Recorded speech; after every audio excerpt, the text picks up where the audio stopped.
Film की शुरुआत एक थ्रिलर सस्पेंस से होती है, जिसमें हीरो को दिखाया जाता है जिसका नाम डे है। वह एक जगह घायल हालात में पड़ा है।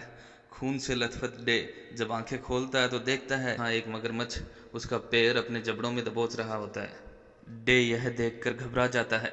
उसने क्रोकोडाइल को पैर से धकेला और जल्द से भागने की कोशिश करता है। काफी बार एक बाल्टी से भी मगरमच्छ पर वार करता है। दूसरी तरफ एक किनारे पर बैठा एक कुत्ता क्रोकोडाइल पर भौंकते रहता है और अचानक जूम आउट होता है। इस सीन से हमें पता चलता है कि ये सब किसी सूखे हुए पूल में हो रहा है। अब कुत्ते के भौंकने से क्रोकोडाइल वहां से निकल गया है, लेकिन यहाँ हो रही घटनाओं के पीछे की कहानी क्या है, ये तो आगे बढ़ने से ही पता चलेगा। तो चलिए शुरू करते हैं। मूवी का नाम है द पुल। यह एक थाई सर्वाइवल मूवी। कहानी के पहले सीन में दिखाया गया है कि कुछ लोग मिलकर फोटोशूट कर रहे थे, जिसमें मॉडल पूल के अंदर किसी सोफे पर लेटे हुए पोज दे रही थी। तभी डे की गर्लफ्रेंड जिसका नाम है कोई अपने कुत्ते जिसका नाम है लकी के साथ आई है। कहानी के बीच में डे को इंसुलिन के इंजेक्शन लेते हुए दिखाया जाता है, क्योंकि उससे डायबिटीज होती है। इसी बीच डे की गर्लफ्रेंड वहां आकर डे से मजाक करती है कि वह प्रेग्नेंट है, जिसको सुनकर डे बिल्कुल भी खुश नहीं होता है और सीन वहीं पर कट हो जाता है। अभी डे को पुल में दिखाया जाता है, जहां वो पुल को साफ करने वाला था, जिसमें फोटोशूट के दौरान कचरा हो गया था, क्योंकि अगले 3 महीनों तक वहां पर कोई नहीं आने वाला था। पुल के पास कोई का कुत्ता भी डे के साथ में आ गया था।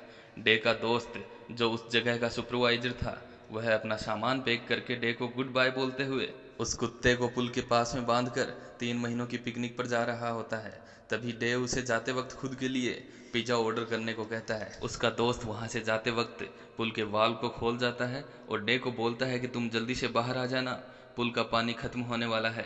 इस बात को डे ध्यान में नहीं रखता और फ्लोटिंग बेड पर पुल में ही सो जाता है। इसी के साथ कहानी नया मोड़ लेती है। अब जैसे ही डे की आंखें खुलती है तो वह देखता है कि पानी बहुत कम हो गया है और वह जल्दी से वहां से निकलने की सोचता है, परंतु काफी कोशिश के बाद भी वह नाकाम रहता है और उस दरमियान उसके हाथ की एक उंगली का नाखून भी टूट जाता है। फिर वह फ्लोटिंग बेड पर खड़े होकर बाहर निकलने की भी कोशिश करता है, परंतु काफी देर हो चुकी थी। पानी बहुत कम हो चुका था। बहुत कोशिश करने के बाद वह जोर जोर से चिल्लाने लगता है, परंतु आसपास कोई भी नहीं दिखाई देता। डे का फोन वहीं किनारे पर चार्ज में लगा हुआ था। उसी वक्त उसमें उसकी गर्लफ्रेंड का कॉल आता है और फोन वाइब्रेट होते हुए पुल के किनारे पर आ जाता है। उसी वक्त उसका कुत्ता लकी भी गलती से पुल में गिरने लगता है, तो डे जल्दी से उसके गिरने से बचाता है। इधर फोन वाइब्रेट होकर नीचे फिसल जाता है, लेकिन अभी भी चार्जिंग केबल से लटके हुए रहता है। डे ने काफी कोशिश की, लेकिन वो फोन को नहीं पकड़ पाया और फोन पानी में गिरकर खराब हो जाता है। इन सबसे परेशान होकर डे पानी के नाले को कपड़े से ढकने के लिए पानी में नीचे चला जाता है और उसी वक्त पिज्जा डिलीवरी बॉय वहां पहुंच जाता है और देखता है कि वहां पर कोई नहीं है। फिर वह डे के उस सुपरवाइजर दोस्त को फोन करता है, तो वह उससे पिज्जा को वहीं रख जाने के लिए बोल देता है और डिलीवरी बॉय पिज्जा वहां रख कर निकल जाता है। अब डे किसी के आने की होप को मन में लेकर फ्लोटिंग बेड पर फिर से सो जाता है। तभी उसकी गर्लफ्रेंड वहां पहुंचती है और वाटर की लेवल पर ध्यान दिए बगैर उस प्लेटफॉर्म से सीधे पानी में जाने की सोचती है। तभी डे की आंखें खुल जाती है और वह जोर से चिल्लाता है कि अंदर मत कूदना, जिसको सुनकर कोई घबरा जाती है और उसका पैर फिसल जाता है, जिससे उसका सर प्लेटफॉर्म के किनारे से टकरा जाता है और वह लहूलुहान होकर स्विमिंग पूल में गिर जाती है। डे अपनी गर्लफ्रेंड के जख्म से निकल रहे खून को ढकने के लिए उस वेंटिलेटर में लगे हुए कपड़े को वापस निकाल कर ले आता है, उसके सर पर बांध देता है। तभी उसका कुत्ता लकी भौंकने लगता है, क्योंकि वहां पर एक क्रोकोडाइल दिखाई दे रहा था। वह क्रोकोडाइल अचानक से किसी पाइप से फिसल कर पुल के अंदर गिर जाता है। घबराहट के मारे बेचारा डे रात में एक बार भी नहीं सो पाया। अभी सुबह का दृश्य हमारे सामने आता है, जिसमें कोई अभी तक बेहोश है और डे उस क्रोकोडाइल पर नजरें गड़ाए हुए बैठा है। कोई की पॉकेट में प्रेगनेंसी टूल था, जिसमें कोई प्रेग्नेंट नजर आती है। इसे देखकर डे काफी इमोशनल होकर बोलता है कि मैं तुम्हें कुछ नहीं होने दूंगा। तभी वह देखता है कि क्रोकोडाइल के मुंह में टेप रखी हुई है, क्योंकि अभी तक कोई का खून बह रहा था। तो डे वह टेप लेने के लिए क्रोकोडाइल के मुंह में हाथ डाल देता है और वह टेप ले भी आता है। क्रोकोडाइल की आंखें खुल जाती है और वह डे पर गुर्राता है। अब डे उस टेप और अपनी उंगली पर बंधी हुई पट्टी को कोई के सर पर बांध देता है। फिर वह पुल के अंदर वाले नाले की ढक्कन की तरफ देखता है और फिर उस नाले से होकर बाहर निकलने की सोचता है। फिर डे उस नाले को खोल देता है, पर क्रोकोडाइल उस नाले में चला जाता है। फिर भी डे उस नाले में जाकर देखता है और वहाँ उसे दूसरा रास्ता दिखाई देता है, पर उसका ढक्कन भी बाहर से लॉक था और वो निराश होकर फिर से टनल से बाहर आता है और देखता है कि क्रोकोडाइल उसकी गर्लफ्रेंड की तरफ जा रहा था और डे उसकी पूंछ को पकड़कर जोर से फेंकता है। क्रोकोडाइल भी बिना हमला किए वहां से निकल जाता है। दूसरी तरफ हम देखते हैं कि लकी ने पुल में पिज्जा का पैकेट फेंक दिया है डे के लिए, जिसको खाकर डे ने पूरी रात गुजारी। पता चलता है कि डे के पास पीने वाला पानी भी खत्म हो जाता है। अब दिन की तेज धूप में वह बिना पानी पिए बेहोश हो जाता है। वो जैसे ही रात को होश में आता है तो कोई की गोद में उठता है और कोई से पूछता है कि मगरमच्छ ने उसको परेशान तो नहीं किया, पर कोई बोलती है कि वह एक फीमेल क्रोकोडाइल है, उसने आज रात ही अंडे दिए हैं। जैसे ही सुबह होती है तो क्रोकोडाइल उनकी तरफ बढ़ रहा होता है, पर डे के बिछाए हुए जाल में फंसकर क्रोकोडाइल नाले में गिर जाता है और डे भी हाथों हाथ उस नाले के ढक्कन को बंद कर देता है। अब दोनों कुछ पल के लिए इमोशनल यादें शेयर करते हैं और सोचते हैं कि ऐसे भूख, प्यास और तेज धूप में वो एक और दिन सर्वाइव नहीं कर पाएंगे।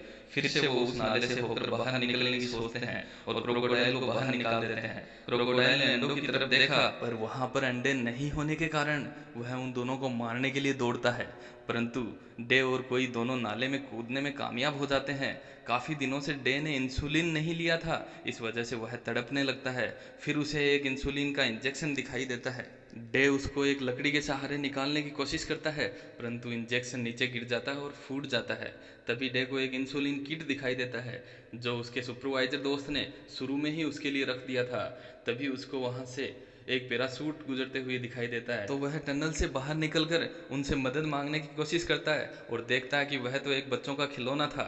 अचानक वहां तेज हवाएं चलने लगती है और कपड़े सूखने के लिए लगाया गया वायर वहां पुल में लटक जाता है, तो डे उसकी मदद से बाहर निकलने की सोचता है और शुरू में बहुत भयंकर खुश हो जाता है कि वायर उसका वजन उठा रहा है, परंतु अचानक से वायर उस पोल से खुल जाता है और डे नीचे गिरकर बेहोश हो जाता है। अब मूवी वहीं पहुंच जाती है जहां से शुरू हुई थी, जहां क्रोकोडाइल ने उसका पैर पकड़ रखा था। वह क्रोकोडाइल से पीछा छुड़ाकर दूर हट जाता है, पर डे का पैर पूरी तरीके से घायल हो जाता है और वह वहीं पे आराम करने लगता है। फिर वह वापस सुरंग में जाता है और वहां देखता है कि कोई एक और रास्ता सुरंग से जाते हुए दिखाई देता है और इस तरफ के नाले के ढक्कन को खुला देखकर वह फिर से खुश हो जाता है, परंतु जैसे ही वो बाहर निकलता है तो देखता है वह किसी एक और पुल में खड़ा है, जो कि उतना ही गहरा था, जिससे बाहर निकलने के लिए भी कोई रास्ता नहीं था। आज 7वां दिन था। इस दिन दो लोग अपना ड्रोन देखने के लिए वहां आते हैं, पर डे और कोई दोनों सुरंग के अंदर थे और ये मौका भी उनके हाथ से निकल जाता है। लेकिन डे देखता है कि वो लोग सीढ़ी को वहीं पर छोड़ के चले जाते हैं, पर क्रोकोडाइल बीच में आकर उसको हमला कर देता है। लेकिन डे की गर्लफ्रेंड कोई उसको लगातार पुकारती रहती है, जिससे डे में हिम्मत बंधे रहती है और वो क्रोकोडाइल के मार के भगा देता है वहां से। लेकिन इस बार डे भी काफी ज्यादा घायल हो चुका था, पर जिस बैरल से सीढ़ी बंधी हुई थी वह भी बारिश की वजह से लुढ़क जाता है और सीढ़ी वहां से गायब हो जाती है। अब तक दोनों पूरी तरह से हिम्मत हार चुके हैं। तभी उसकी गर्लफ्रेंड कोई सीटी बजाती है, जिससे वो कुत्ता लकी उसकी तरफ दौड़ते चले आता है और उस पुल में गिरकर चैन से लटक जाता है और उसको फांसी लग जाती है। तभी डे को खतरनाक गुस्सा आता है और वो क्रोकोडाइल पर हमला कर देता है, उसे वहीं ढेर कर देता है। अब डे उस लटके हुए कुत्ते और उस रस्सी की मदद से बाहर निकल जाता है और बाहर की तरफ खुलने वाले नाले को खोलकर अपनी गर्लफ्रेंड को बाहर निकाल लेता है और इस तरीके से यह मूवी हैप्पी एंडिंग के साथ एंड हो जाती है। धन्यवाद।